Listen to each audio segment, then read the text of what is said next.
Chair is authorized to declare a recess at any time. We welcome everyone to today's hearing on how nonprofits exploit federal tax dollars to advance what we believe is a radical agenda. I now recognize the gentleman from Alabama, Mr. Moore, who will lead us in the Pledge of Allegiance, and then I ask that we remain standing for a moment of silence. Join me in the pledge. I pledge allegiance to the Flag of the United States of America and to the republic for which it stands, one nation, under God, indivisible, with liberty and justice for all.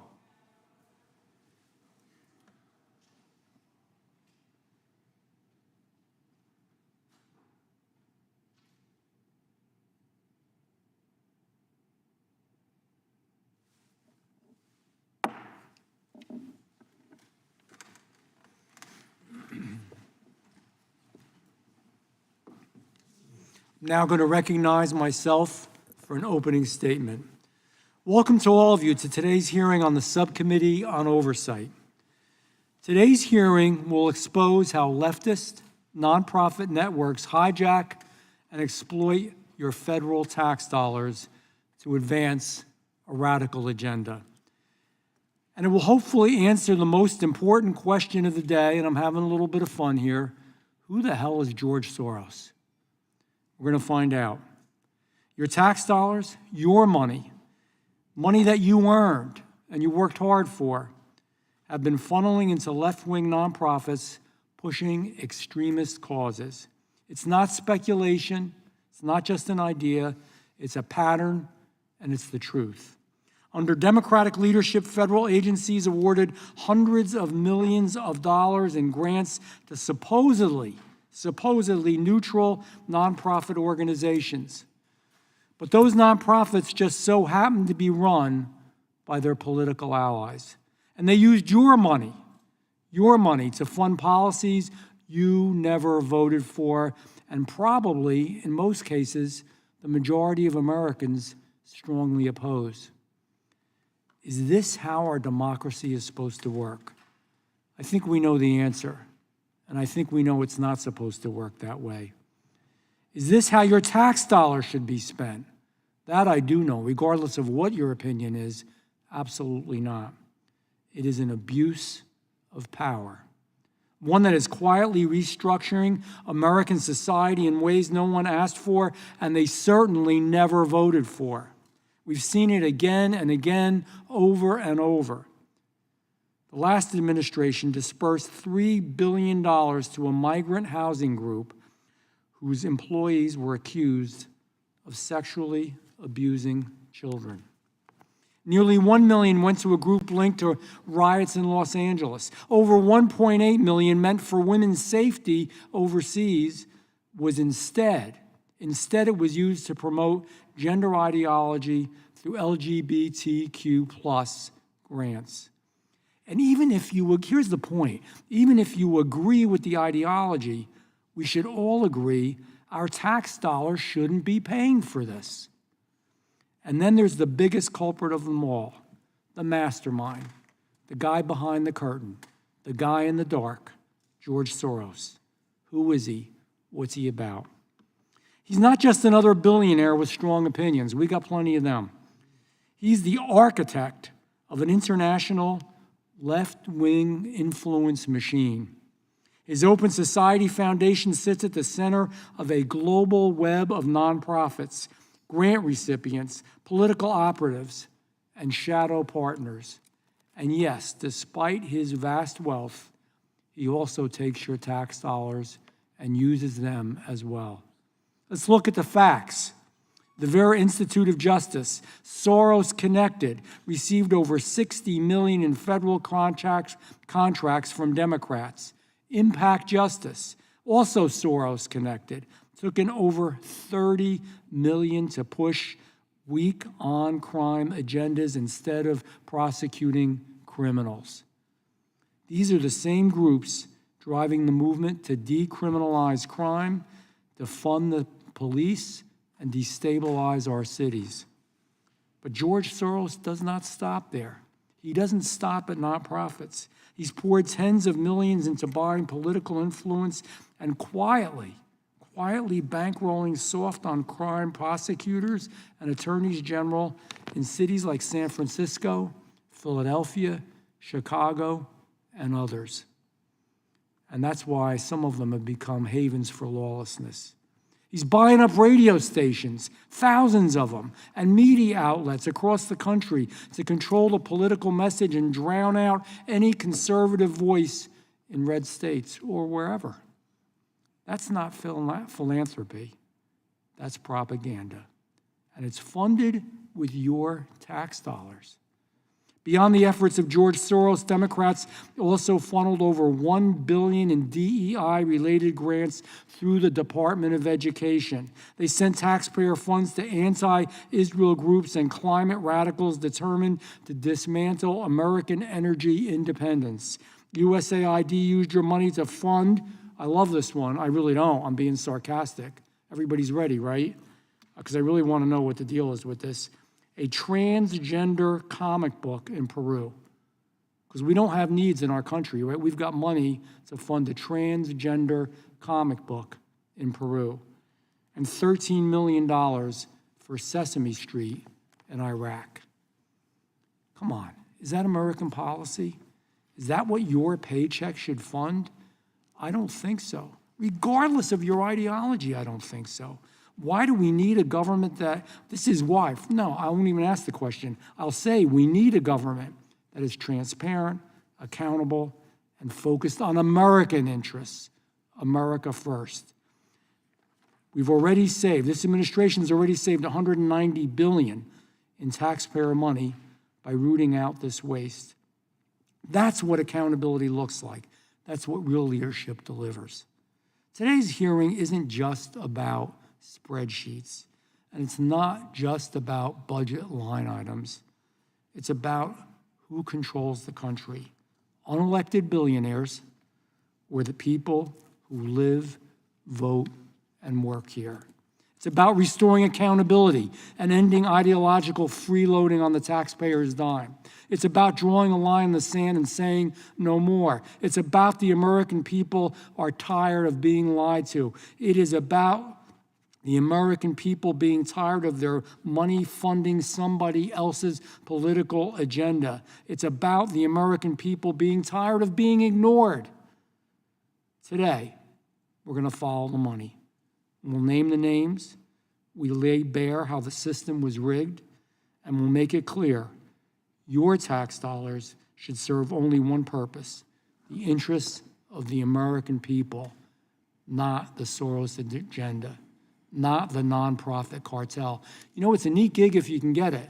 You make a nonprofit, you create a nonprofit, you spend a little bit of money, but then because you got the nonprofit, all kinds of money pours in from the taxpayer. That's not how the system was supposed to work. This country does belong to the American people, and it's time Washington started acting like it. With that, I recognize the ranking member, Ms. Crockett. Thank you so much, Mr. Chairman, and thank you so much to our witnesses for being here. Unfortunately, we are witnessing today yet another political stunt, plain and simple. Republicans are here drawing a clear line in the sand. They will stop at nothing to advance Donald Trump's agenda and the dangerous blueprint laid out in Project 2025, even if it means targeting the very groups that are working to protect our communities and support our law enforcement agencies. Let's be clear, my colleagues across the aisle have shown little to no interest in working with Democrats on real solutions for the American people.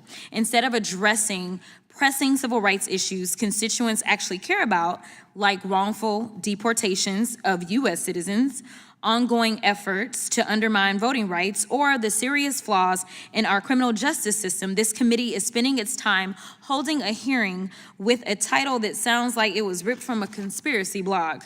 This hearing, How Leftist Nonprofit Networks Exploit Federal Tax Dollars to Advance a Radical Agenda. Really? I mean, when I listened to you, Mr. Chairman, who I do respect, I heard you say things about why is it that we're giving money in other places?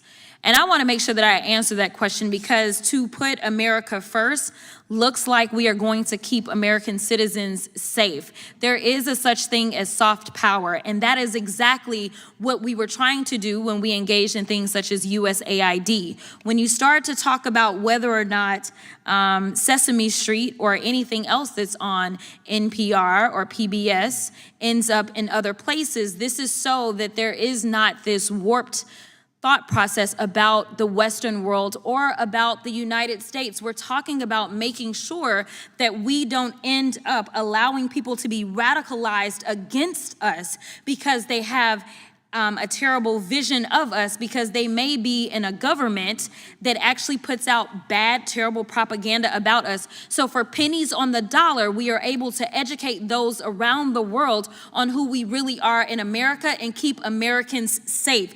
Soft power is real power, and it minimizes how much money we have to spend, say, on dropping bombs in countries at a random time without, say, congressional authority. But I digress.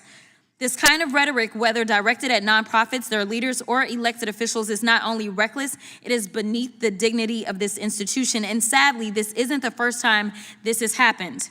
Over the past 6 months, we've seen hearing after hearing do nothing but attack nonprofits, as well as those who are just generally on a mission to serve, protect, and uplift vulnerable communities.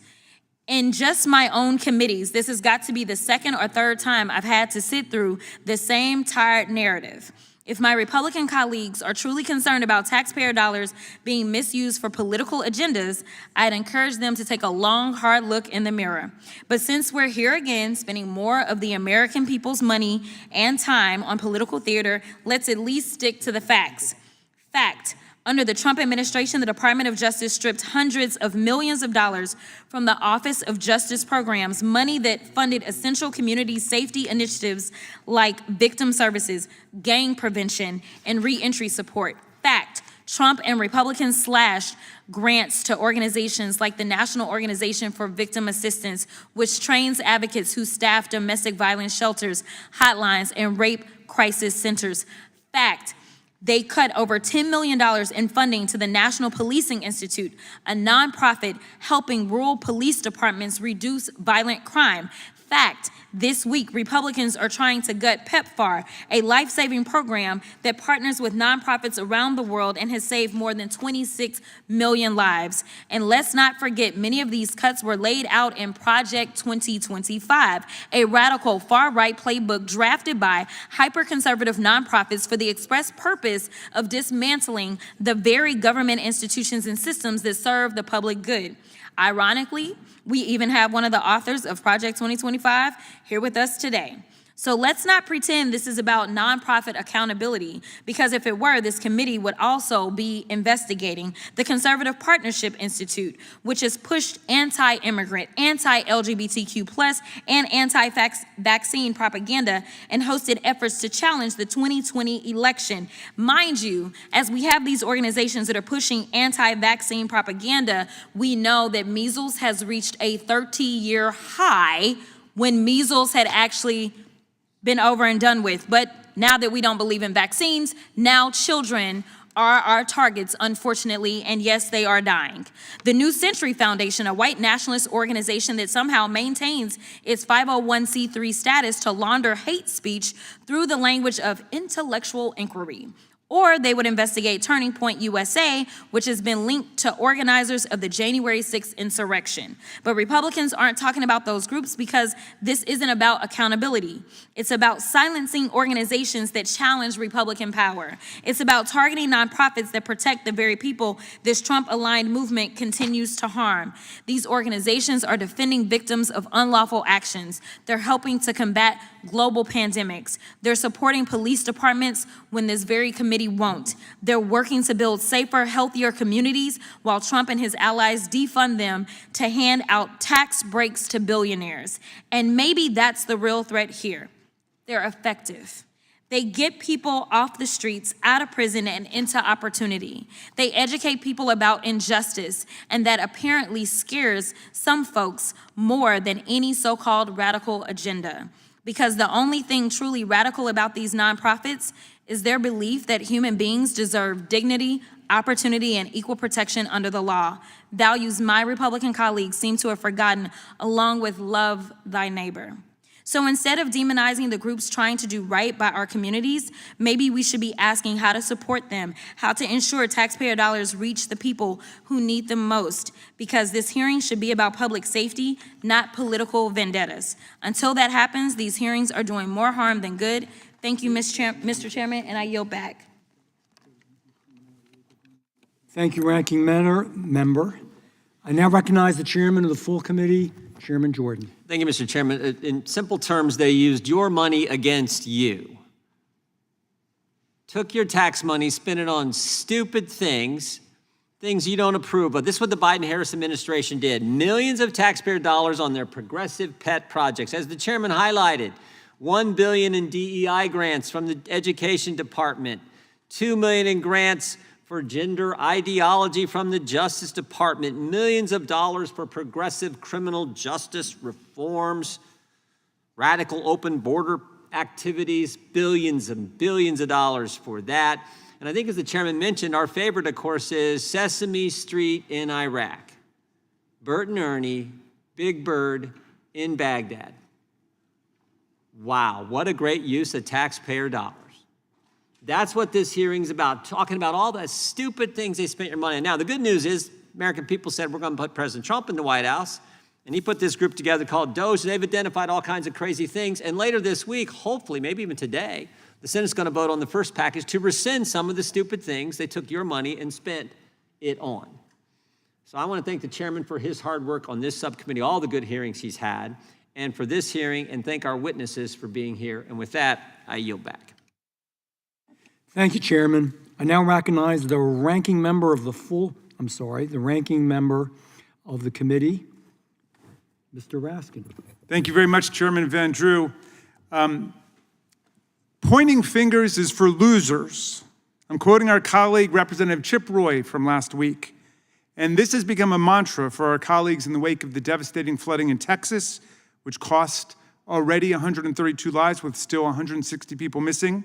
It's now an article of faith among our colleagues that in the age of climate change disasters like Hurricane Helene, which cost 200 lives in North Carolina, or deadly tornadoes in the Midwest, you name it, in the age of out-of-control gun violence, whether in Uvalde or Buffalo or Charleston or Parkland, we should never engage in finger-pointing or casting blame or attributing responsibility to individuals.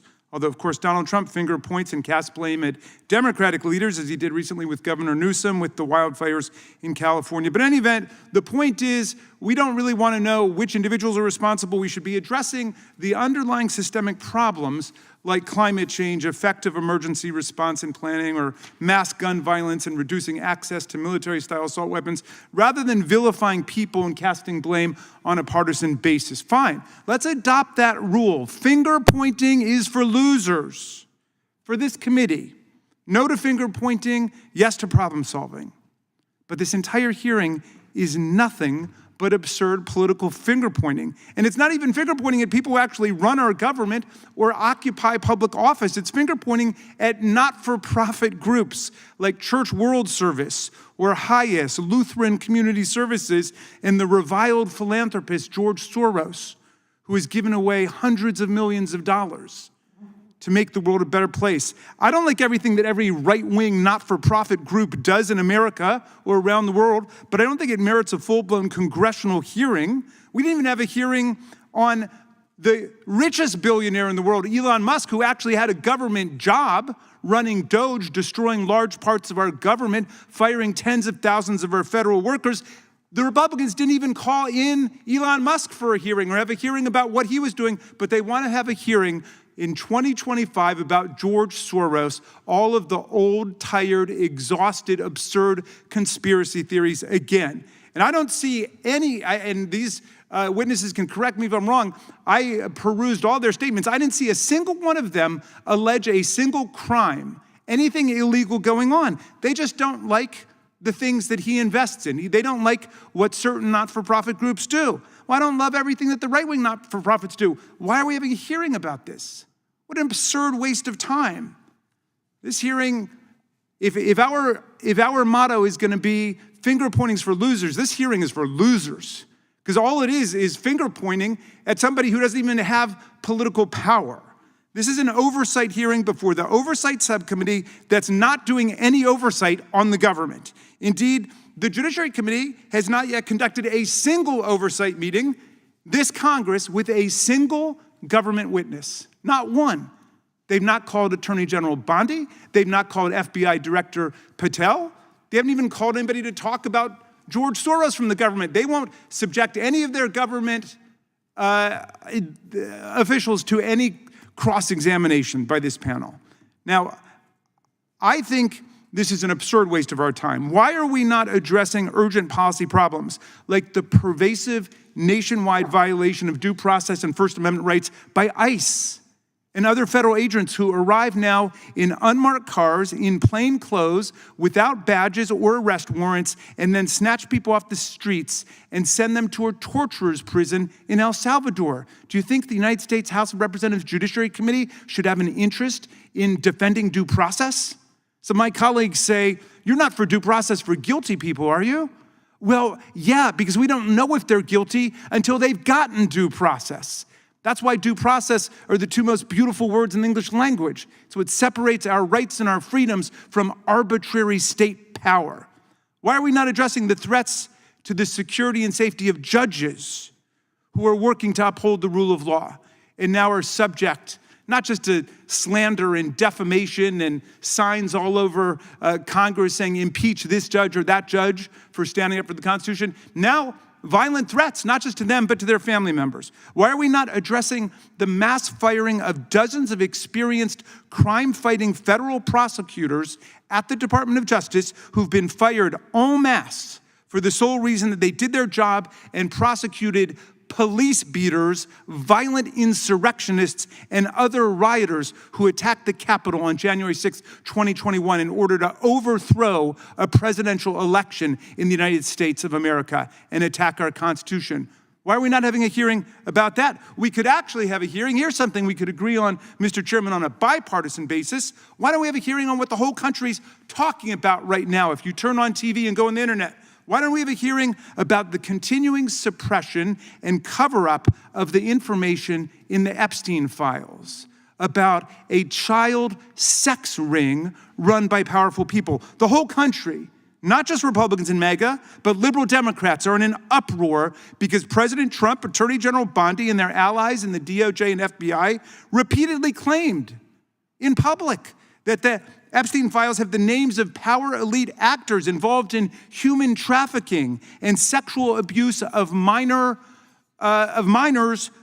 with convicted sex offender Jeffrey Epstein, and they promised to release all the information in the name of maximal transparency. Remember that? They said this would be the most transparent administration in the history of the United States. But now they're shouting nothing to see here, sweeping it all under the rug, steadfastly refusing to release the files despite broad bipartisan demand to release the Epstein files after everything they've said publicly. The Democratic members of this committee sent a letter today at 2 p.m. demanding that the president keep his word and release the files to the American people, and that Chairman Jordan call a bipartisan hearing where we can work together to get to the bottom of this. How about a hearing on that? Do any of my colleagues want to talk about that, or does everybody want to talk about George Soros? I'm curious to know which of my colleagues support our call for a bipartisan hearing on the Epstein files.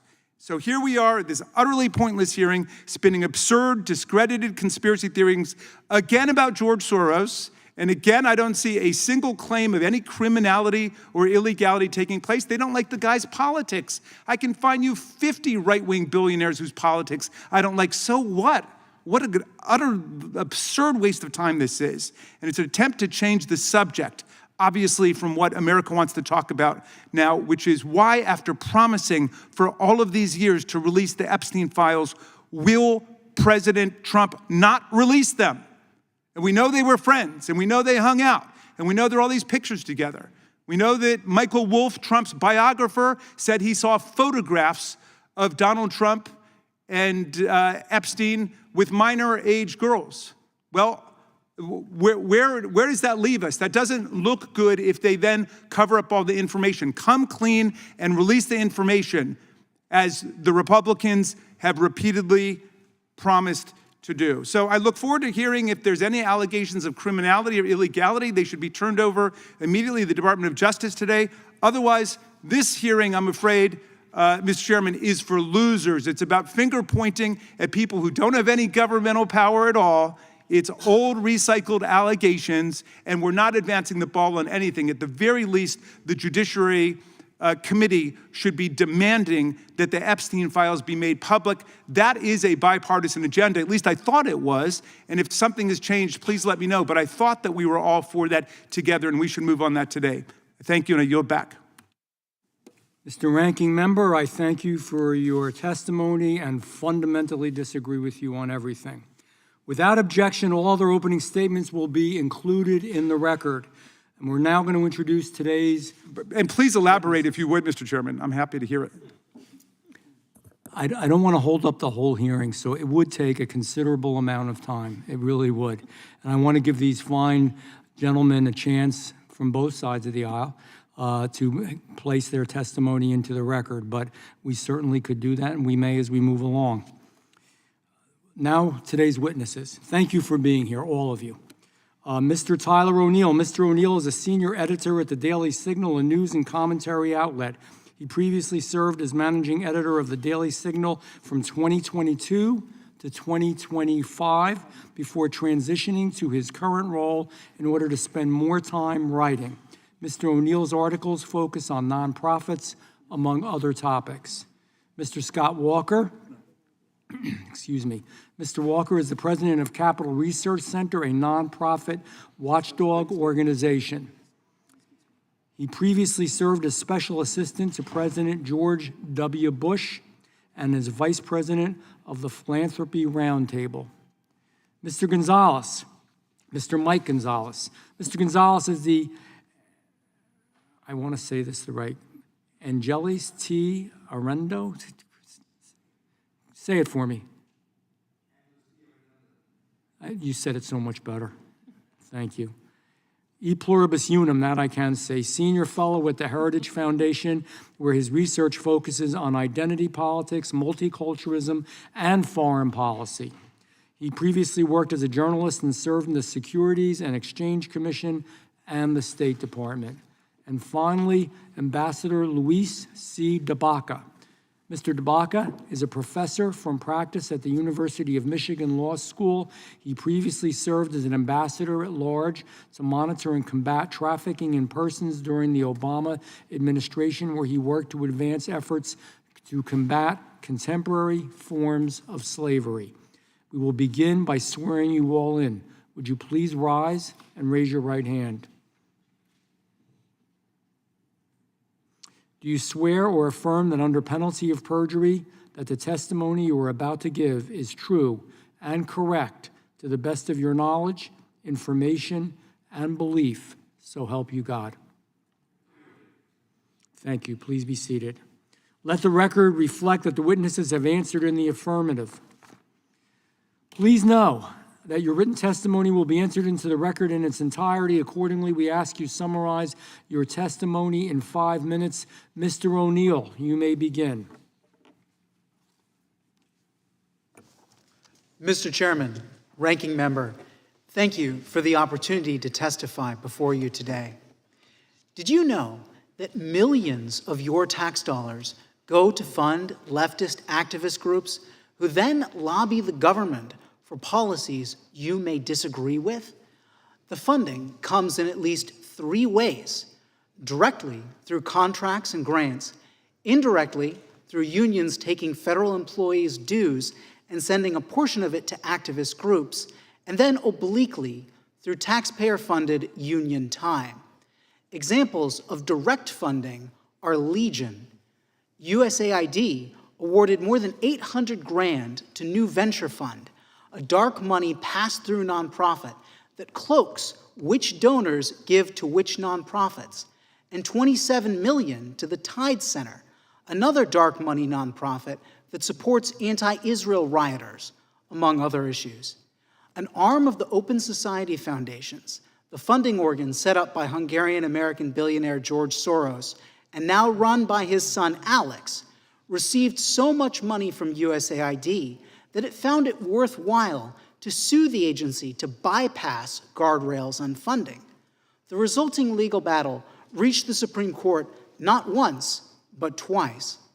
The Justice Department, the key purview of this committee, funded at least one major Soros-backed NGO.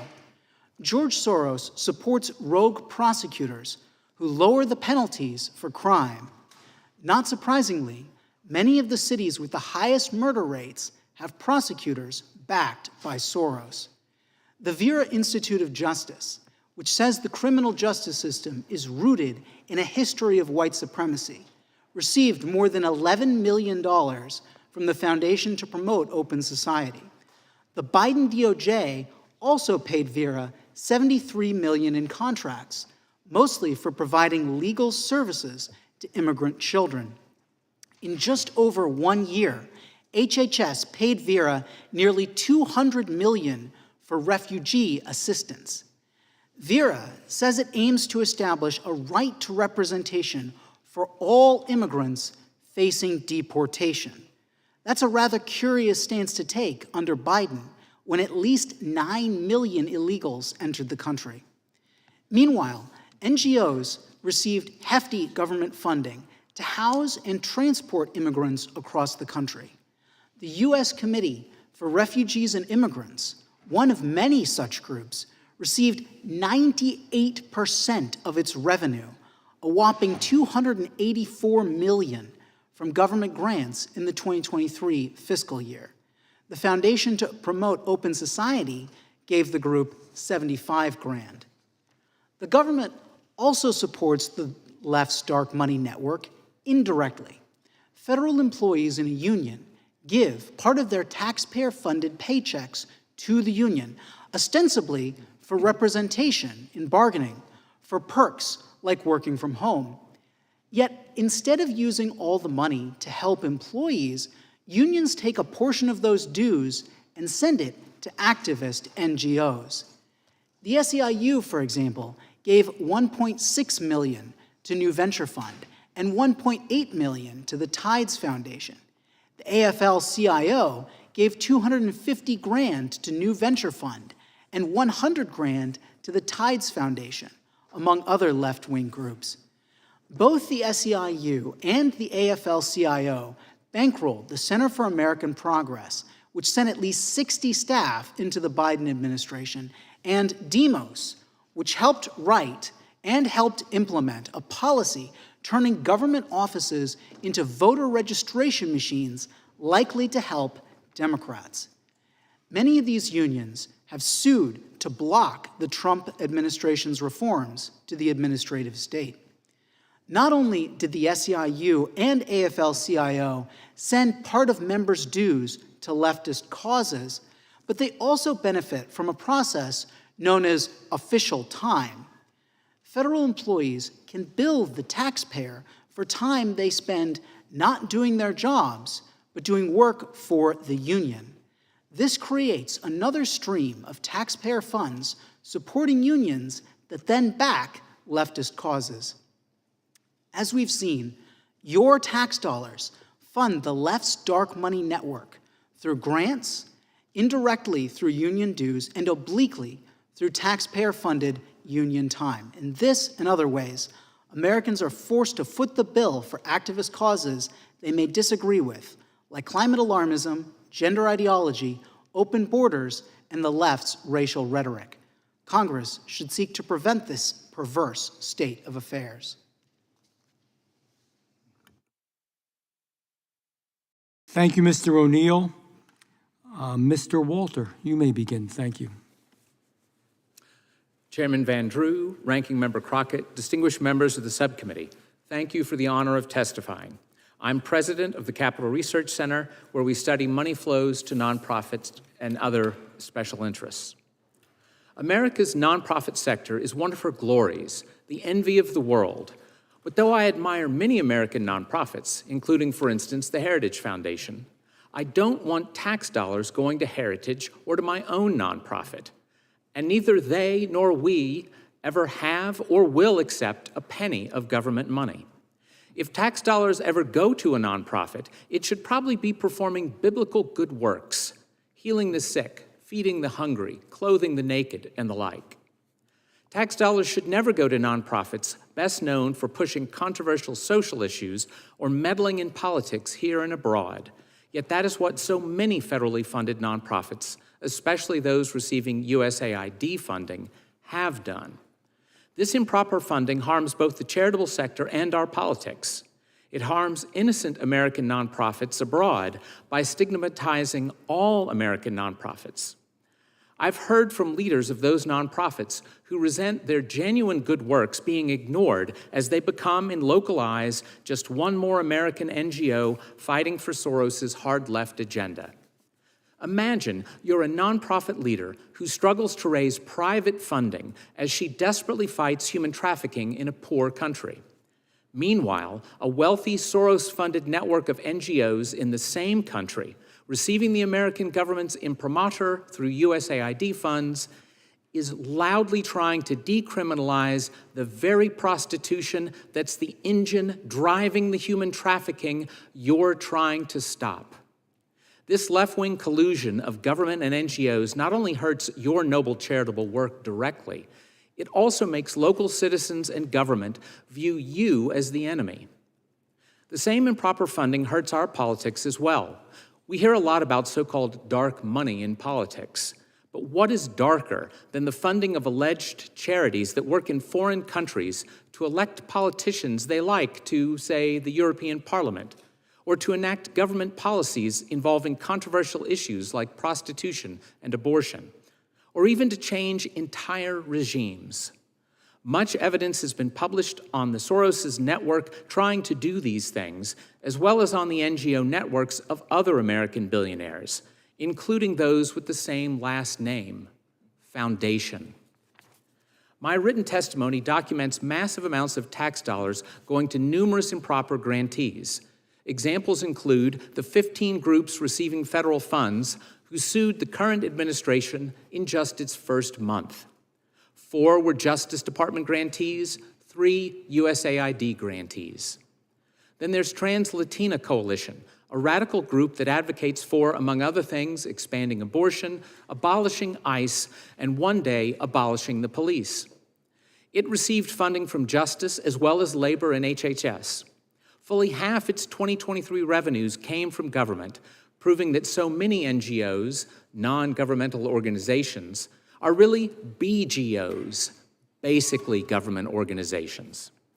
Another group should especially worry this Judiciary Committee, the Environmental Law Institute, which receives funds not only from Justice, but also from the EPA, the National Science Foundation, and the Departments of Homeland Security, Agriculture, and State. It runs the notorious Climate Judiciary Project, which allegedly educates federal and state judges on climate issues, but whose speakers, as one critic notes, come exclusively from the climate tort bar's witnesses and amicus brief filers. Senator Cruz accurately describes it as ex parte indoctrination. Many more grantees boosting the left's agenda occur in the immigration field. As one critic puts it, billions of tax dollars have been used to construct a shadow immigration system that operates in direct defiance of U.S. federal immigration law, yet is financed partly by congressional appropriations. One Justice Department grantee in this area is Chinese for Affirmative Action, which denounced Secretary Rubio's policy of revoking visas for persons tied to the Chinese Communist Party as racist and dangerous. Another Justice grantee and contractor is the Acacia Center for Justice, spun off from the Vera Institute, a hard-left, Soros-backed group famous for its soft on crime, soft on illegal immigration advocacy. It received $769 million from the last administration, though it insists no immigrant should be detained, electronic surveillance of illegal aliens must be abolished, and the use of local law enforcement for immigration purposes must be dismantled. If this funding were put to a vote of the American public, little to none of it would survive the democratic process. This funding is democracy suppression. Thank you. Thank you, Mr. Walter. Mr. Gonzalez, you may begin. Thank you, Chairman Van Drew, Ranking Members Crockett and Raskin, for giving me the opportunity to appear before you today. The views I express are my own, should not be construed as representing the official position of the Heritage Foundation. For over a decade, I've studied how leftist nonprofits, particularly George Soros's Open Societies Foundations, team up with government agencies like USAID to push the pet causes of the left domestically and overseas. These agendas, promoting divisive issues like transgenderism for minors, euthanasia, and drug decriminalization, lack broad support in the U.S. and harm our national security interests by alienating conservative societies overseas. Eliminating this nexus between big left and our money is at the heart of much of what DOGE has done since President Trump took office. I have firsthand experience with how this nexus can hurt Americans. In March 2017, I wrote a Heritage Foundation report calling for Congress and the State Department to investigate joint efforts between Soros groups and USAID. I wrote that in the promotion of radical agendas in several countries, USAID has found an ideal partner in George Soros, who throws his considerable fortune behind efforts to fight traditional Western values. The hearings I called for in my piece never took place until today, but something did happen to me. 2.5 months after my report, a shadowy outfit calling itself the Organized Crime and Corruption Reporting Project published a sinister article that smeared me and the Heritage Foundation. When I looked into it, it turned out that the OCCRP was funded both by Soros foundations and USAID. I quickly wrote a column refuting their smears and said the OCCRP did what bullies, and I quickly wrote a column refuting their smears, and the OCCRP did what bullies always do. It backtracked, amending its report. But let's not lose sight of what happened. A foreign entity backed by Soros and my own tax dollars was attacking me, an American, for daring to question the influence of the nexus in Macedonia. I want to underline that I believe it is Soros's right to spend his money supporting his convictions. I may not agree with these ideas, but I would not call for interference in any American's right to act politically. Likewise, of course, some of the USAID programs did do good. I'm glad that Secretary Rubio says he will keep some programs if they advance U.S. interests. What I do take issue with is the U.S. government working with leftist NGOs to promote causes with which large majorities of Americans disagree and which are inimical to U.S. interests. You see, the left has cleverly built a machine to finance itself with money that the taxman extorts from hardworking Americans. Because it has captured the cultural heights, this new left has been able to invent some terms that make resistance difficult. Thus, we have sustainability, sex workers, and compassion care, rather than economy-crushing climate extremism, prostitution, and human trafficking, and killing grandma once she's become a burden. It doesn't matter what you call any of these activities, however. They all turn cities into Dante-esque hellholes and leave behind human debris, men and women who are empty husks rather than beings with purpose and hope. The collusion between big left and taxpayer money peaked under the Obama and Biden administrations. In Guatemala, USAID's focus on activists who also received financing from Soros institutions and the Ford Foundation, frustrated the pro-US President Alejandro Yamatei, who once told me he thought our embassy was undermining his government. In Hungary, USAID provided funding to the OSF, which went on to spend $781 million between 2016 and 2023 in pursuit of its political agenda. Hungary, lest we forget, is a strategically located U.S. ally, whether liberals like its pro-U.S. prime minister or not. And the same thing happened in Macedonia, where an advisor to former President Ivanov, also pro-U.S., told me that USAID and OSF had begun a regime change operation. Dismantling this nexus is critical. This is why President Trump has taken up arms against woke universities, museums, public broadcasters, a battle being played out in the Senate today, and other institutions laundering the hard-earned money of Americans on behalf of cultural Marxism. However, I also urge this committee to demand a comprehensive audit of USAID in government entities to expose how taxpayer money is spent and with whom. I want to thank you for your time and for letting me address this important matter. Thank you, Mr. Gonzalez. Ambassador DeBaca, you may begin. Chairman Van Drew, Ranking and Chairman Jordan, Ranking Members Raskin and Crockett, members of the subcommittee. I'm Luis C. DeBaca, a proud alum of the Judiciary Committee staff. It's an honor to be back in this room. I spent almost 25 years in government, much of it investigating and prosecuting cases involving human trafficking and others crimes. America has always led the fight against transnational crime, especially human trafficking. And I've seen firsthand how important law enforcement and NGO partnerships are from across the ideological spectrum in protecting the American people. Those partnerships can't be assembled in the middle of a case. It's too late at that point. And so DOJ, USAID, and the State Department worked collaboratively to bring criminals to justice and save and support victims of trafficking and sexual abuse around the world. But it takes partners, motivated by their faith, by their dedication to crime victims, and their compassion for the abused and neglected. NGOs and governments worked together and made Americans safer. Some highlights. We worked with environmental groups in the Catholic Church to rescue Filipino and Indonesian workers lured into horrible conditions at sea. In Mexico, USAID funding stood up modern court systems that could withstand the pressure of the cartels, while DOJ provided prosecutor training and the State Department supported evangelical groups in providing shelter to sex trafficking victims. In Peru, Justice, Aid, and State coordinated funding to entities that ran the gamut from law enforcement to legal service providers to Catholic nuns, all in order to choke off the profits from illegal gold mining and the sex trafficking that followed in its wake.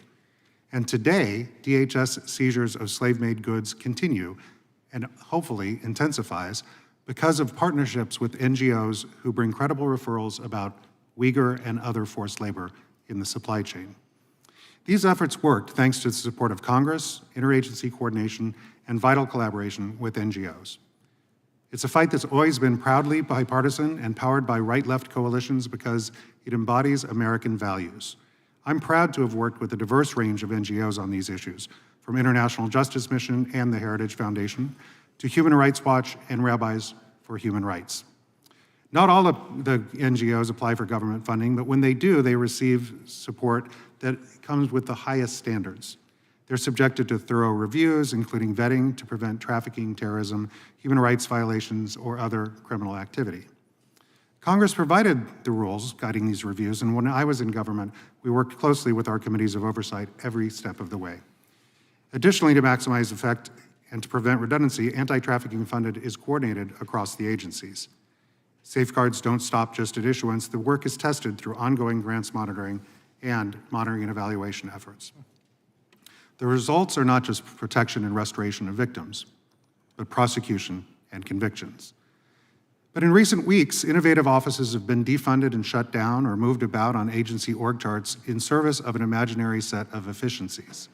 Having decimated USAID, in recent days, the administration has gutted offices devoted to global criminal justice, anti-terrorism, and counter-trafficking.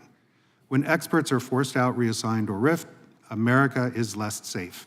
The only actors that should welcome these moves are criminals and those corrupt or complacent nations that allow them to act with impunity. So is there a hidden agenda here? Every nonprofit that works to support survivors does indeed have a policy agenda. They're committed to serving trafficking victims. They do from all parts of our political system and for countless reasons, but they stand up for trafficking victims. Women's shelters that have expanded their mission beyond domestic violence. Churches, or even just motivated people of faith who've heard the call to serve. Worker organizations that won't stand for abuses in the fields. Long-haul truckers who've asked, what can I do? Their commitment and the ideological and cultural diversity that matches the bipartisan anti-trafficking consensus of this committee is something we should celebrate. They deserve our thanks and the thanks of the American people for their tireless efforts. For me, this goes beyond my law enforcement career. My parents weren't just farmers and ranchers. They implemented these types of partnerships during the Cold War. During the first Bush administration, the government sent my parents out to help post-socialist societies transition to a capitalist agricultural system. Later, my mother witnessed the Chinese showing up in West Africa, competing for the hearts and minds of the Ghanaian people through road building projects. But today, my 90-year-old mother worries about the price she can get for her soybeans, given the sudden reduction of US food assistance. And she worries about the loss of American power and stature in the world. Stepping away from U.S. leadership doesn't just impact that village in Africa. It impacts the small towns of rural America, for whom feeding the world and raising a family is everything. Stepping away from the United States leadership and partnerships that advance them make us less safe at home and abroad. Thank you, and I look forward to your questions. Thank you, Ambassador DeBaca. Without objection, Mr. Kiley will be permitted to participate in today's hearing for the purpose of questioning the witnesses if a member yields him time for that purpose. We are now going to proceed under the 5-minute rule with questions. And the chair will recognize, let me see who's going to go first here. Actually, you ready? Okay. The chair will recognize the gentleman from Alabama. Thank you, Mr. Chairman, and this will be for our Republican witnesses. What are some of the worst federal grants that the Biden-Harris administration approved? What about it, Mr. O'Neill? What's your opinion? What's the worst federal grant that you heard, your top 10 maybe? There are too many to choose from, but I think the biggest overall is just the way that we funded the immigration industrial complex that moved illegal aliens across the country through, as the Heritage Foundation's project showed, to every single congressional district except one. Mr. Gonzalez, do you have a worst? Yeah, I would say the grants that Samantha Power, the head of USAID, and USAID itself made to Hungarian opposition forces in 2023, I think it was. Hungary is a NATO ally, which borders Ukraine. We shouldn't be trying to do regime change, as our ambassador was doing in Budapest. This is not soft power. This is the opposite.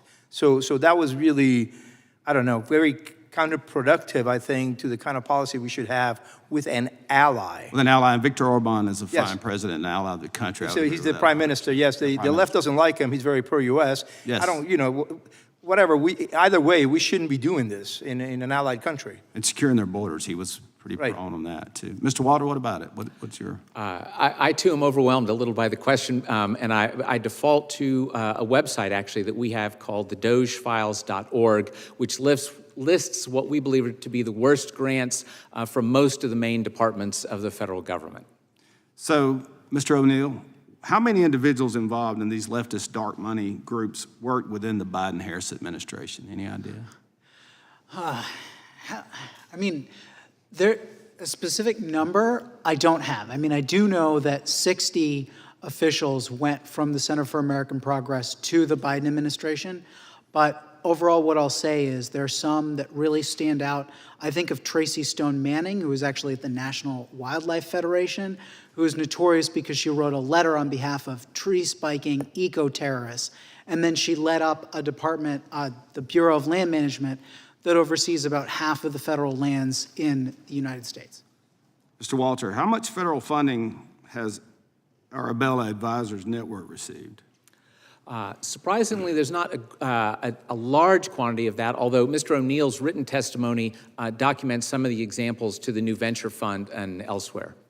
What were the initiatives and policies do? Any of you know what the Arabella Advisors Network were pushing? Are you familiar with those?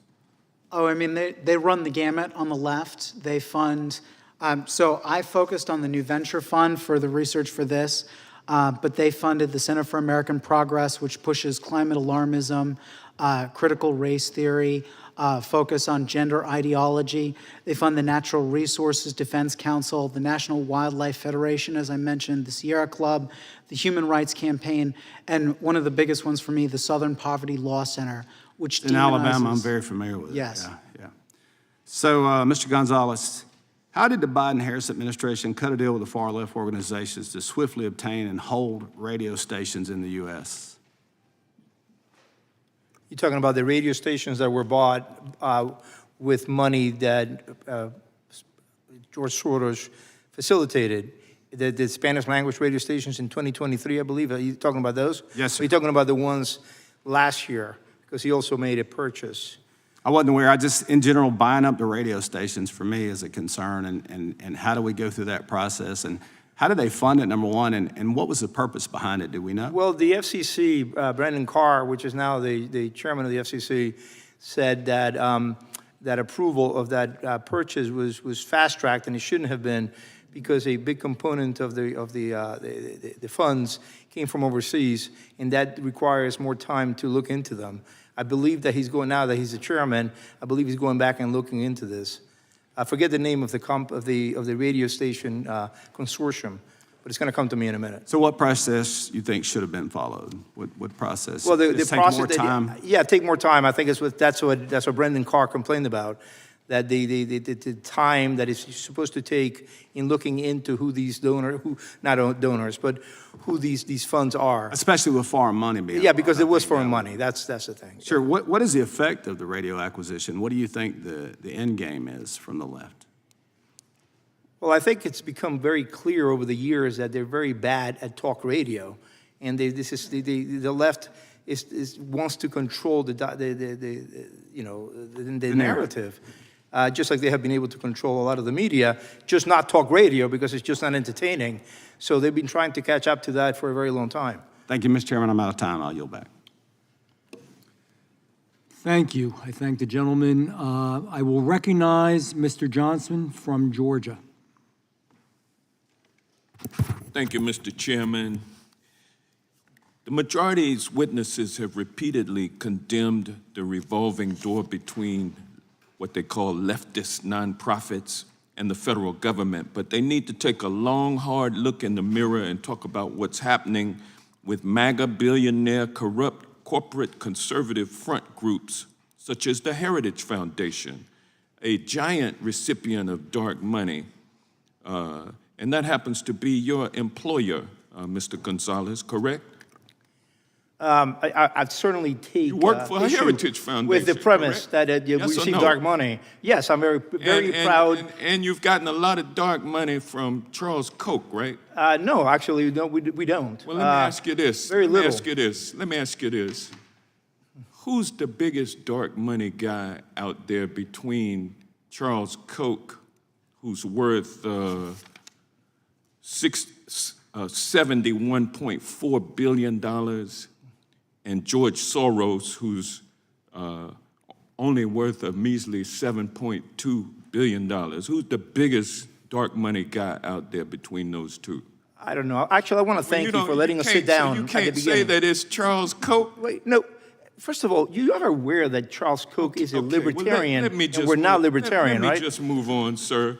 Ahead of the 2024 presidential election, a network of right-wing dark money groups led by the Heritage Foundation launched the notorious and infamous Project 2025, a federal policy agenda for the second Trump administration that provides a blueprint for the radical and unconstitutional empowerment of the executive branch to shut up bureaus and offices, overturn regulations, and replace thousands of public sector employees with political cronies and yes men, all in the services of a right-wing, radical, corrupt corporate agenda.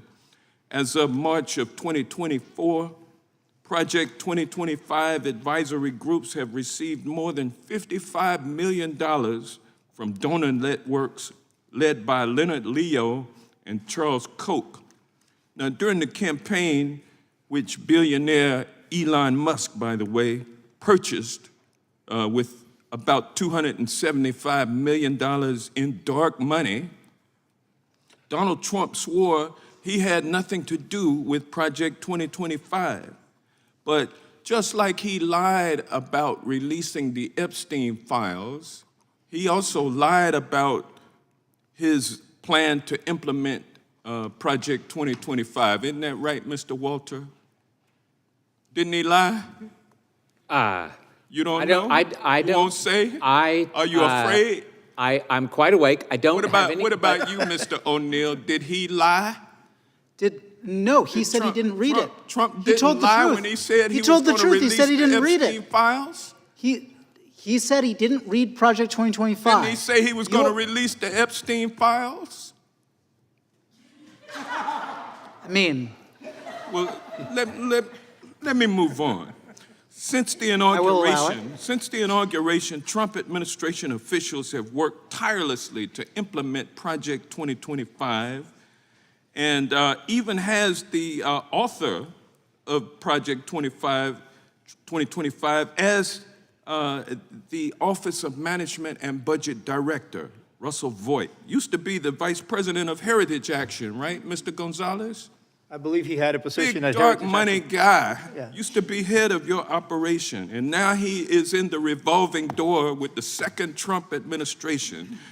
Mr. Gonzalez, you've worked for the Heritage Foundation since 2009. Did you have any involvement with the creation and authorship of this infamous document, Project 2025? Oh, yes, sir. I'm proud to Well, say that I wrote an essay you're in proud it. of it? And I've worked for Well, let me every ask- let me- version let of me this say this. project, which we've had every 4 years at an election year. I It's tell called you, the Mandate for American Leadership. people are not with you on that, Mr. no, Gonzalez. And I'm just giving and you I'm the going to tell facts. you, in my remaining time, I'm going to sum up the testimony of you three guys, the Republican witnesses, and to sum it up, you are anti-racial justice, you're anti-gender equity, and you're anti-environmental protection. And with that, Should we repeat our Chairman, testimony? I will yield back the remainder of my time. Could we have time to There repeat our is no testimony? remainder of time. I'm sorry, Mr. Gonzalez. You're going to get a chance, so I think when some other people ask you questions, you'll have an ability to answer the question. Thank you, Mr. Johnson. I now recognize Dr. Onder from Missouri. Thank you, Mr. Chairman, and thanks to all the witnesses for being here today. First, Mr. Gonzalez, again, you work for the Heritage Foundation. Does the Heritage Foundation receive any federal government money? Zero. Any USAID money? Zero. No. Okay. And any of these other organizations that Nope. receive, any grants from the Vera Foundation, which does receive federal government money? No.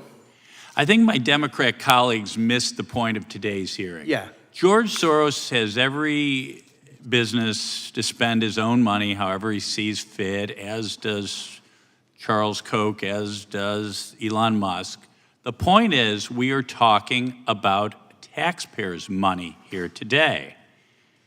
And the idea that these left-wing so-called NGOs, I think one of you said, called them BGOs, basically government organizations. Was that you, Mr. Walther? They're just, basically they're acting as money laundering operations from our pockets, my taxpayers who I represent in Missouri, to these leftist causes. That is antithetical to a democratic republic like we work at, we live in, we think we live in. Mr. Walther, during President Trump's first few weeks in office, DOJ identified federal funding that was not being used as Congress intended. Many times I heard my Democrat colleagues say, well, it was appropriated, so this NGO or this government agency has a right to it.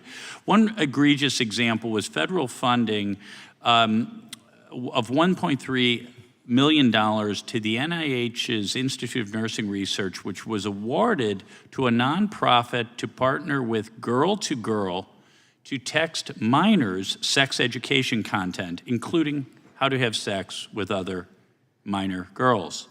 Girl to Girl's website encouraged girls not to tell their parents that they're taking part in this research. The federal government should not be in this business of doing research that parents would disapprove of. Going forward, we need to ensure that agencies are complying with existing transparency requirements. Now, this NIH grant was identified through usspending.gov, but most of DOJ's work was uncovering grant misuse that was not publicly reported. USAspending.gov was created by Congress through the Federal Funding Accountability and Transparency Act of 2006, which required OMB and Treasury to coordinate with federal agencies to publicly post federal awards on a publicly searchable website. But a 2023 GAO report found that 49 of 52 federal agencies didn't report data to USAspending.gov, and some of the agencies reported COVID spending that didn't match their annual financial reports. Mr. Walter, would you say that the current version of usaspending.gov is compliant with this law? No, as you point out, there seems to be evidence that it hasn't. Plus, there's a huge thing that needs to be done. The grants are not listed by the grantee's EIN number, their tax ID number, which would make it enormously simpler to find what you're looking for. Right. Oh, so you mentioned your website, dogefiles.org. Yes. I imagine it's fair for me to say that there are things in dogefile.org that I couldn't find on USA. Well, we used USA Spending to get it, but believe me, it's a struggle to use it. It was difficult. It needs to be much better. It was not easy, okay. What can we do on this committee to ensure that agencies under our jurisdiction are complying with existing transparency requirements? Well, I'm not aware of any accountability, right? So if I'm an agency and I don't do what I'm supposed to, who cares? What happens if anybody even finds it out?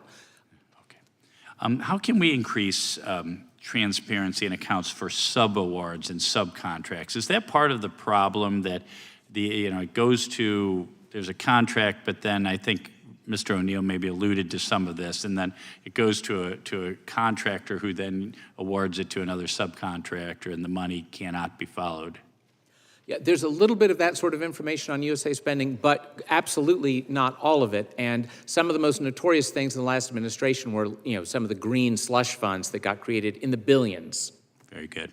Okay, thank you very much for your testimony. I yield back. Thank you, Dr. Onder.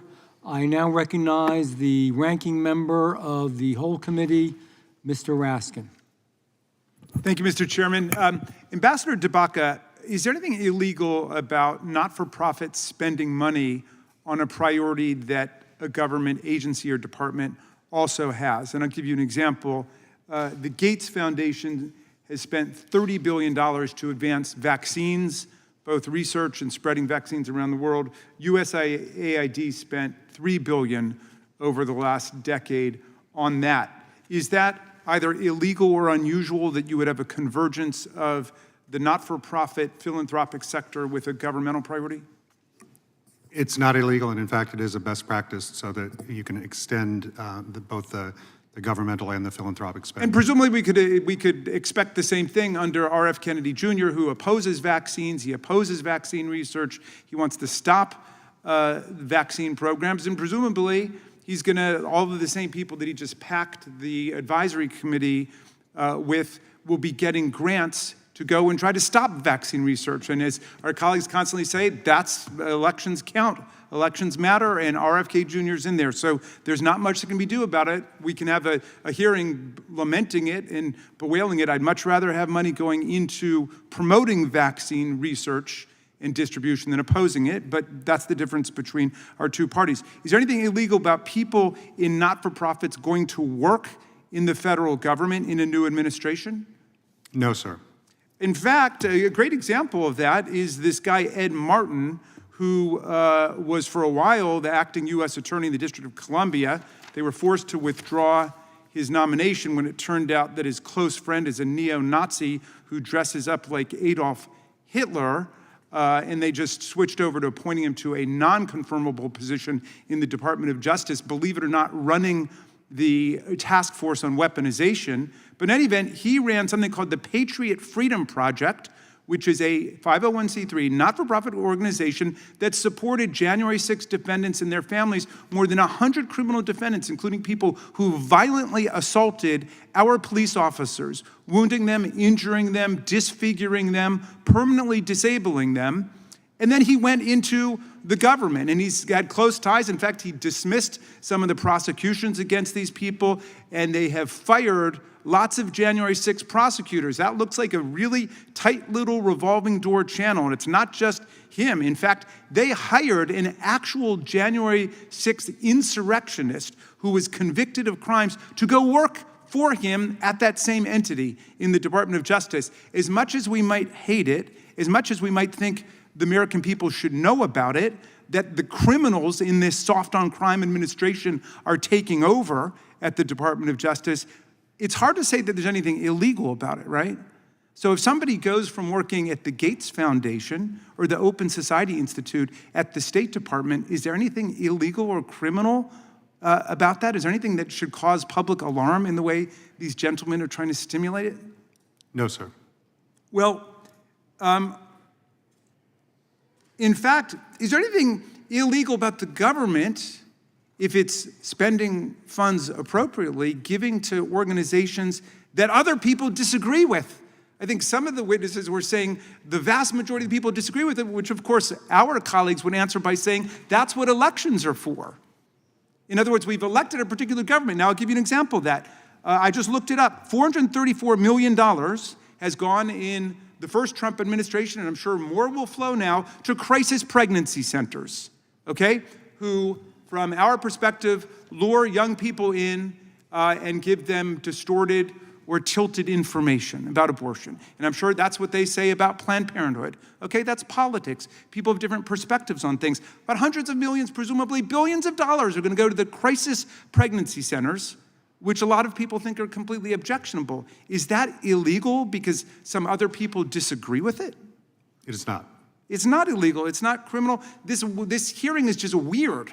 It's just people getting up and complaining about things that happen under administration they disagree with when the administration they agree with is doing the exact same thing on a mirror image basis. But there's something that everybody here, at least I used to think, agreed with, which is let's release the Epstein files. That guy is a child sex offender who's convicted of it and then took his life before the larger trial could take place. His associate, Ms. Maxwell, is in jail for 20 years. The whole country is saying, release the files. That's what Donald Trump said. That's what J.D. Vance said. That's what the Attorney General said. That's what the FBI director said. And now suddenly they want to sweep the whole thing under the rug. Why don't we have a real hearing with real government officials talking about the government and talking about a real investigation with the real problem, which is the nationwide crisis in the sexual abuse of children and human trafficking? Why don't we do that? I yield back to you, Mr. Chairman. Ranking member yields back. And with that, I believe that Mr. Schmidt, you're going to yield your time. Is that correct? Okay, so Mr. Schmidt is going to yield his time to Mr. Kiley, who's not going to speak quite yet because Mr. Gill is in front of you, but I wanted to make that note. Okay, thank you, Mr. Schmidt. With that, Mr. Gill is next in line from the great state of Texas.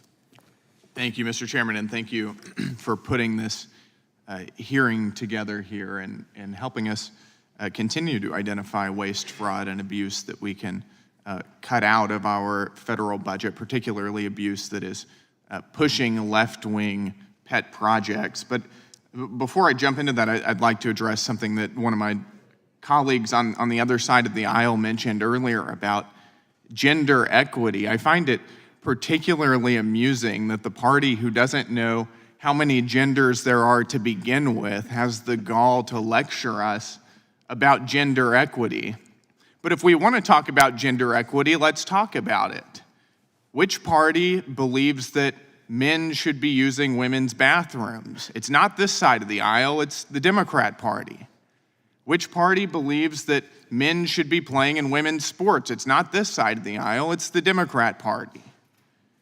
Which party believes that our tax dollars should fund transgender surgeries for minors? It's not this side of the aisle, it's that side of the aisle. And those are things that they don't like to talk about because they know how wildly unpopular they are with the American people, but that is the reality, and that's what we are up against right now, is a Democrat Party that is pushing some of the most wild and perverse social programs on the American people.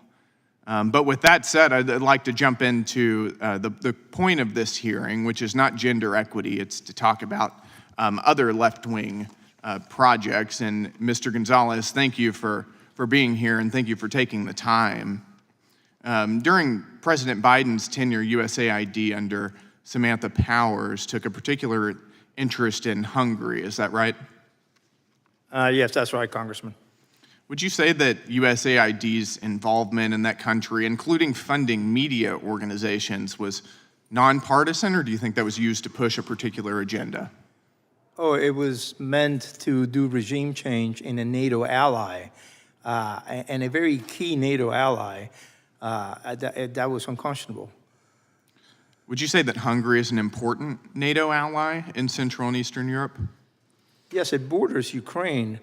I believe, yes, it borders Serbia as well. Yeah, this is not, this was something, we should never be doing this in friendly countries to begin with. The fact that Samantha Powers did this and met with leaders of the opposition before she met with government ministers whom she scolded. And our ambassador, well, I don't want to go into it because I know you have more questions, but. Well, that's where I'm going with this. Why do you think that the Biden administration was so interested in using our tax dollars to funnel monetary support for domestic political opposition in an allied nation in order to harm a democratically elected government? Well, for the same reason it did it in Guatemala and Macedonia with equally pro-U.S. leaders. It just didn't like conservative governments that were trying to do things like fighting for life, fighting for demographic growth in all these countries.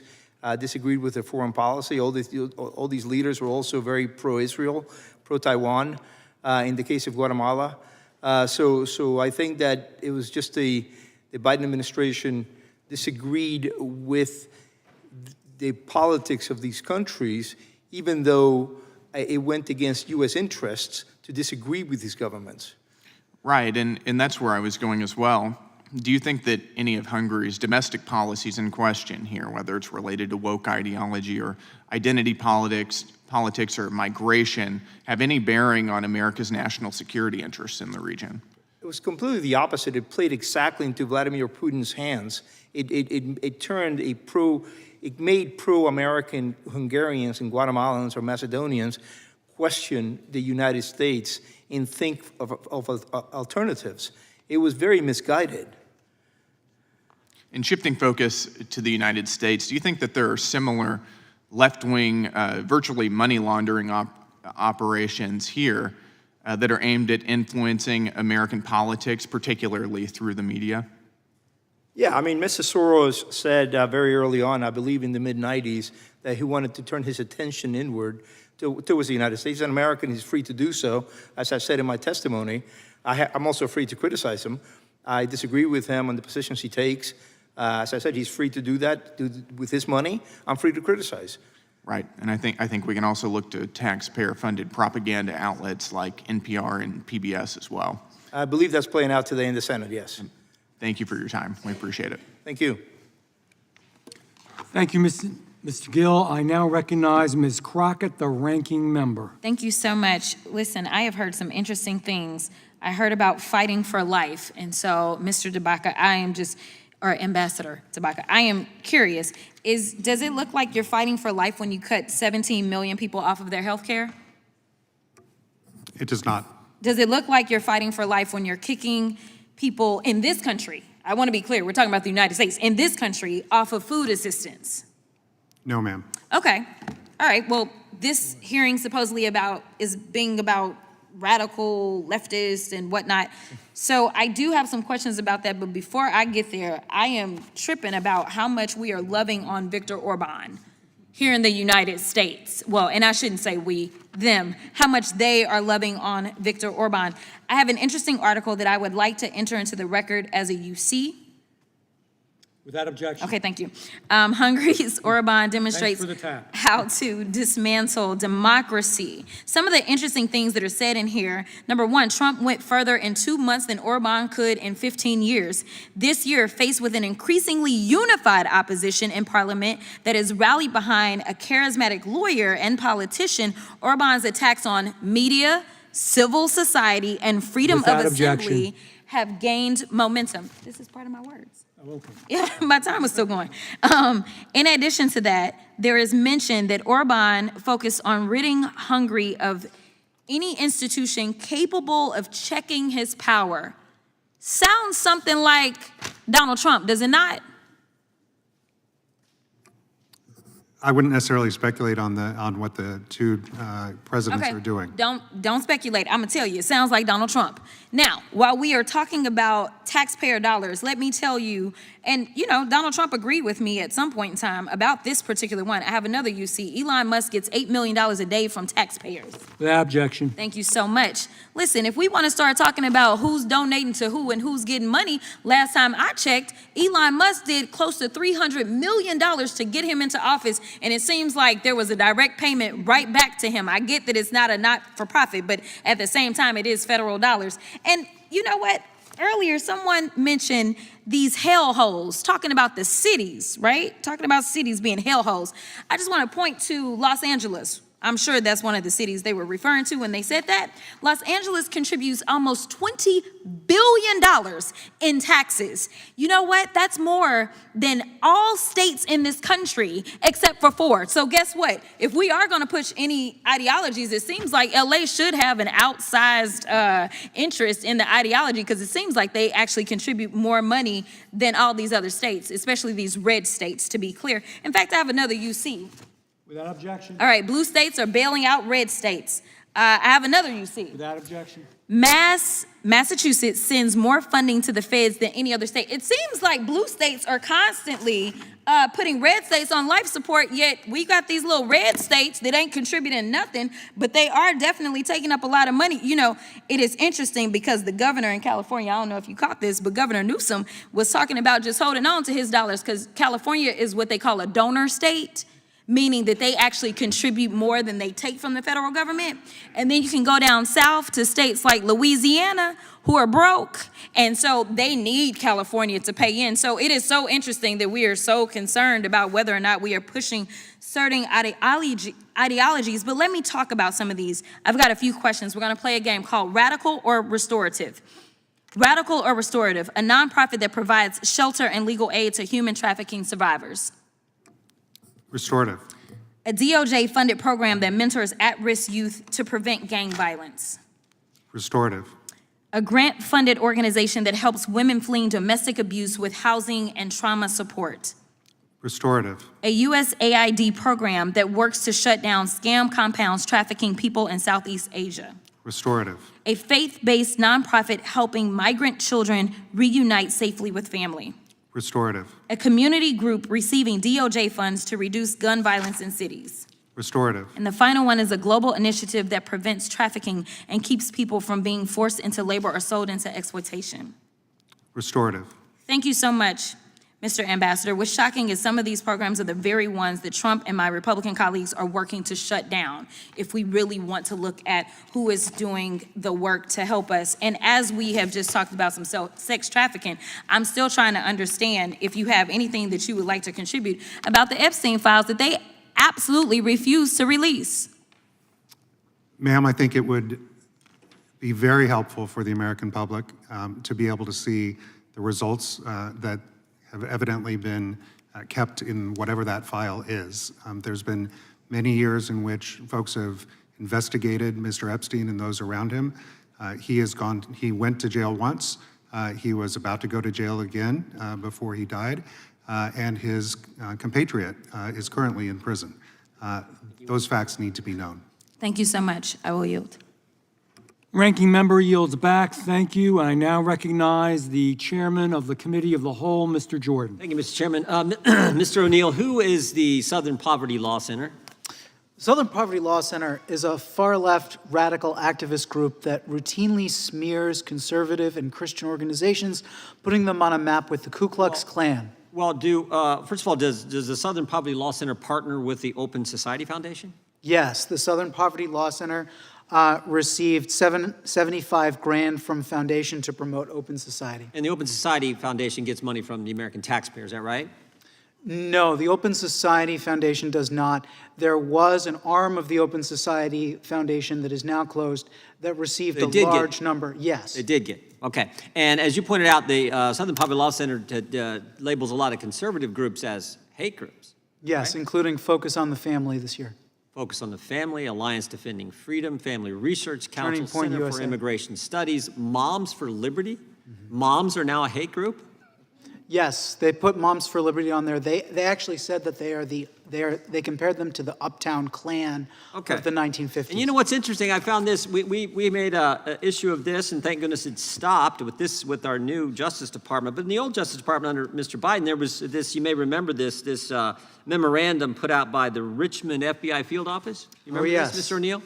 Yeah, Yes. and do you know when they talked about traditional Catholics were extremists, do you know who they cited in the footnote in this? I got the actual FBI memorandum. You know who they cited in that memorandum? The Southern Poverty Law Center. The to their Southern shame. Poverty Law Center. Go figure. Okay, how about this? Who's the Tides Foundation? They're the oldest dark money pass-through organization. They pioneered the process that now Arabella Advisors has perfected. And I think in your testimony I'm looking at, you said there's various, the Service Employees International Union gave money to a group that then gave money to the Tides Foundation. Is that true? No, the SEIU gave directly to Oh, they gave Tides directly. Advocacy and the Tides Foundation, yes. Yeah, and then I think also in your testimony you point out that the Tides Foundation not only got money from left-wing union groups, but they also got money directly from the taxpayers through USAID. Is that right? Correct. It was $27 million. $27 million. It was awarded. Not all of those grants were fulfilled. And what's the Tides Foundation up to? What kind of crazy things are they doing with taxpayer money and left-wing employee union money? What are they doing? Bankrolling the Southern Poverty Law Center, for one. They also have an in-house nonprofit called Palestine Legal. So Tides Foundation gets a boatload of taxpayer money. People I get the privilege of representing from the 4th District of Ohio, some of their money is going to the Tides Foundation. Then it's then going to the Southern Poverty Law Center, where they can label moms as terrorists and say that if you're a Catholic, you're an extremist. That all happens with American tax dollars. Is that right? We don't have concrete proof of the fact of the Tides Center receiving money that they then gave to the Southern Poverty Law Center. Money's But money is fungible. We're not. So your dummies overall here. point is 100%. Okay. So that's all happening here in the United States, but it's even worse, right? Because the Tides Foundation also gets involved, Mr. Gonzalez was pointing to this, gets involved overseas as well.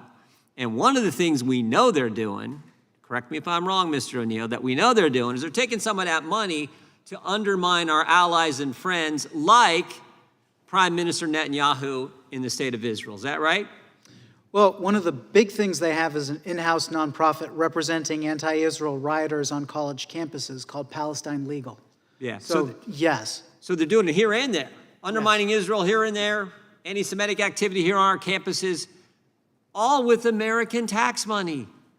Wow. Contributes. Yeah. Wow. And the other side says, again, Mr. Van Drew shouldn't be having this hearing. Are you kidding me?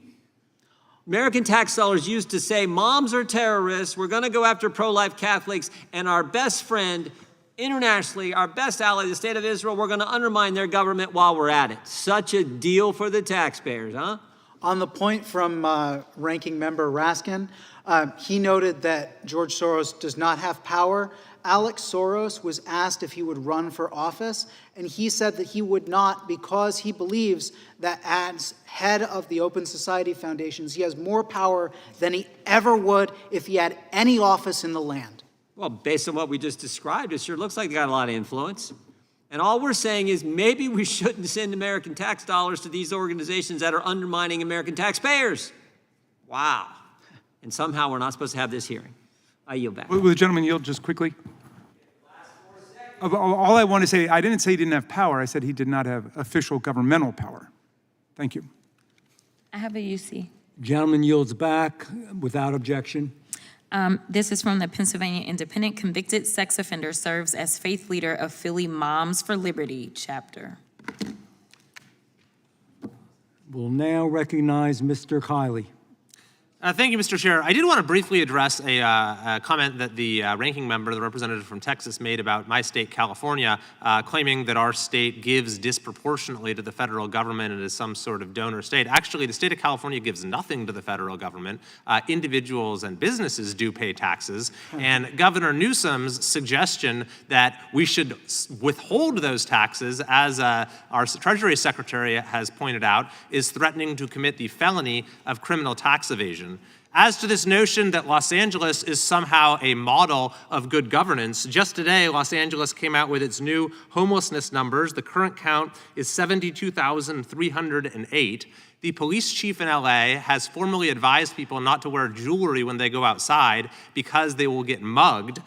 The city just announced 614 layoffs because the finances are such a mess. And this is to say nothing of the recent riots and the catastrophic wildfires that came after the mayor defunded the fire department. But on to the topic of today's hearing. It's bad enough that we have all of this funding going towards NGOs that then support radical ideological causes. Sort of the logical next step that we've seen is funding organizations that then directly commit or facilitate criminal activity.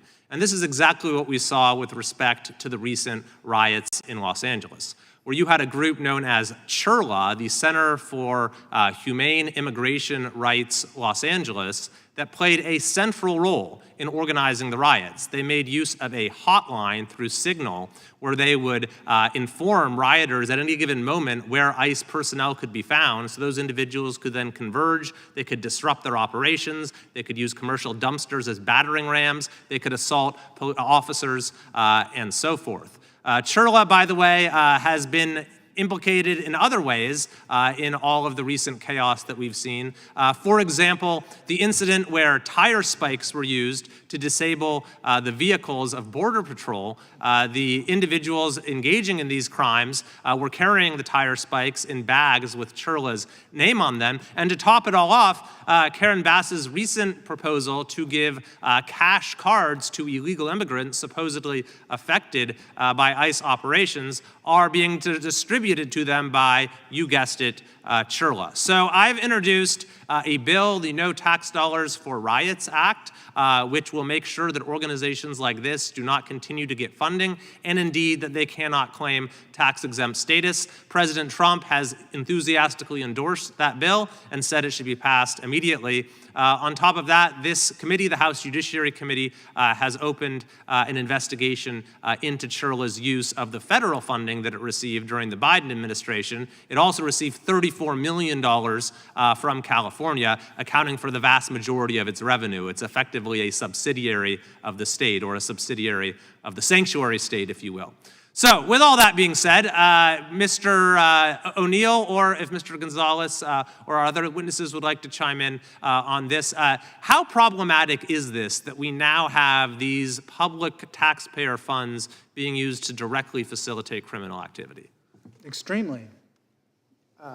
Thank you for your question. Yes, in fact, a lot of the riots we have seen on our streets, the college encampments, all of these things are paid for with CHRLA, I think, by the way, received $30 million, if I'm working from memory. $34 million, most recently from the state. Yeah, most recently from the taxpayer, and thank you for making that distinction between the state of California and California's hard-put taxpayers. So CHRLA just raked in government money and was one of the organizers of the riots we saw in Los Angeles. But everywhere we've seen, you talked about the Tides Foundation, in New York, the Answer Coalition, Students for Justice in Palestine, all these groups are either received funding from these dark money people, or are fiscal, or these dark money centers are fiscal sponsors of them. So, I think it is very concerning, even in cases where, and I think in these cases that I'm talking about, crimes have been committed, but even in cases where it's not illegal or criminal, there's such a thing as unseemly and disturbing, and we should be able to talk about these things. Absolutely, and there's certainly a whole range of conduct that is objectionable, but it's particularly objectionable where the funds are used in a way that actually violates other laws that we have in place. Thank you very much to my colleague from Kansas, Mr. Schmidt, for yielding the time. I reveal the remainder of my time to the chair. Thank you, Mr. Kiley. And I recognize myself for 5 minutes. I almost don't know where to begin. It was interesting, all the back and forth. And I do have to say this, and it's partially complimentary, and it's just an observation. I do have to admit my friends to the left of me, both geographically and also politically, they're good. They're really good at it. And Mr. Raskin, both of you are, but all of you are actually. Mr. Raskin particularly good at conflating and blurring. He mentioned immigration. I always bring this up through other hearings as well. There is a difference between legal and illegal immigration. There's a difference. And nobody on this side has any problem with legal immigration. That's what makes America. And let's be clear about it. Illegal immigration, and in some cases where we had people on the terror watch list that were in this country and people that had were convicted or indicted of crimes, either on their country of origin or here, yeah, we're against that. Absolutely. I think we'll all say it proudly. We're against it. Also, Mr. Raskin, and I think Ms. Crockett as well, had brought up, that there's nothing illegal. I agree. The purpose of the hearing is, this wasn't talking about the legality, that we don't know of, maybe there is, but we don't know of illegal activity. But the point is, it's distasteful, it's disturbing, it's disgusting. And if the American public had to sit through this today and other hearings we've had, they would be very deeply upset at where their money is going. Mr. Raskin called this a loser hearing. You know who's losing? The taxpayers, the union members, when their money gets drained away to go for these things that the vast majority of them do not believe in. Mr. Soros is good at this, and that's why we're doing this. We didn't say we should take him to jail tomorrow, but he's good at it. He helps to establish these NGOs, these not-for-profits, and then they make sure that millions and millions of dollars flow to them from the taxpayer. It's a pretty ingenious idea. He's making money on his investment, and we think it's wrong, and we don't think it should happen. So I just wanted to clear the air on that, but these guys are good. Now, because I would, and normally, we get along, I try to, but Mr. Walter, can you explain why Soros's model is far more dangerous to public policy and democratic accountability than people realize? Certainly. And by the way, I'm happy to give the ranking member an example of illegality. There are documents from Soros's own 501c3 nonprofits that show that money was being spent to influence elections to the European Parliament. And of course, that's a violation of 501c3 limitations on political activity. I'd be happy to provide the documents to you if you'd like. Were they charged with that? Excuse me? Were they charged? Were their criminal charges brought?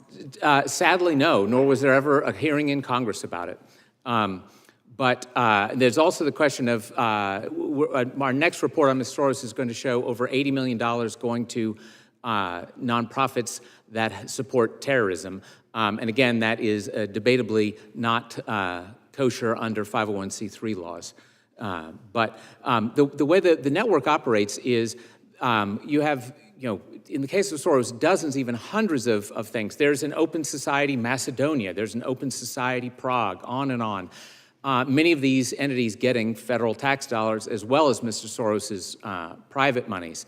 And as Ms. Gonzalez was explaining, they are willing to go up to and including regime change, as well as trying to change who's elected to the European Parliament. Mr. Walter, and I assume that's why you would think this is dangerous. Am I right, Mr. Walter? Yes.